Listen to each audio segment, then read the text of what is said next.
சபரிமலைக்கு செல்லும் கன்னிசாமிகள் காட்டு வழிப்பாதையிலேயே நடந்து சென்று ஐயப்பனை தரிசிக்க வேண்டும்.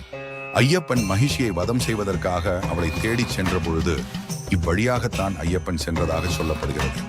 பக்தர்கள் இவ்வழியாக செல்லும் போது அழுதா நதிக்கரையில் ஓய்வெடுப்பது வழக்கம். இந்த அழுதா நதி எப்படி உருவானது என்பதை இந்த பதிவில் காண்போம். சபரிமலைக்கு பெருவழிப்பாதையில் வரும் ஐயப்ப பக்தர்கள் அனைவரும் நீராடும் இடம்தான் அழுதா நதியாகும். ஐயப்பன் அரக்கியான மகிஷியுடன் போரிடுகிறார். போரின் இறுதி கட்டத்தில் ஒரு குன்றின் மீது ஏறி நின்றாள் மகிஷி.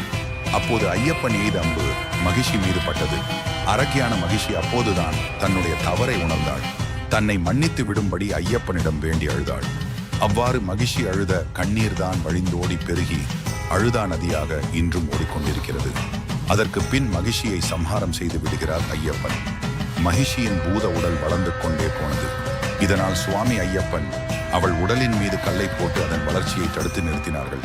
இதை நினைவு கூறும் விதமாகத்தான் இன்றும் அழுதா நதியில் மூழ்கி நீராடும் கன்னிசாமிகள் அனைவரும் அங்கிருந்து ஒரு கல்லை எடுத்து வருவார்கள். அந்த கல்லை எடுத்து வரும் ஐயப்ப பக்தர்கள் அங்கிருந்து சுமார் 2 கிலோமீட்டர் தொலைவில் அமைந்திருக்கும் கல்லிடும் குன்று என்னும் இடத்தில் இருக்கும் குன்றின் மீது கல்லை எறிந்துவிட்டு செல்லும் வழக்கத்தை கடைபிடிக்கிறார்கள்.